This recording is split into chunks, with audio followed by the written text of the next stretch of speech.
Hi guys, welcome back to my channel. Today we are going to prepare lemonade. ఎలా చేయాలో చూద్దాం. మీకు నచ్చినంత water తీసుకొని ఫ్రీజర్ లో 30 minutes పెట్టాలి. లెమనేడ్ కి కావాల్సిన పదార్థాలు: cool water, sugar, mint, lemon. ఇప్పుడు స్టార్ట్ చేసేది. ఇప్పుడు ఒక ఎంటీ గ్లాస్ లో నిమ్మకాయ పిండుకోవాలి. నిమ్మకాయ పిండుకున్న తర్వాత 2 స్పూన్స్ ఆఫ్ షుగర్ వేసుకోండి.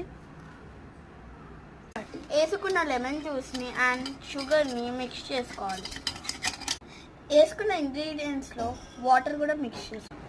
ఇప్పుడు దాంట్లో మింట్ లీవ్స్ వేసుకోవాలి. బాగా మిక్స్ చేసుకోవాలి. ఇప్పుడు టేస్ట్ చూద్దాం. అబ్బా, ఇప్పుడు మా మమ్మీని చూద్దాం. అమ్మ టేస్ట్ చూసి ఎలా ఉందో చెప్పు.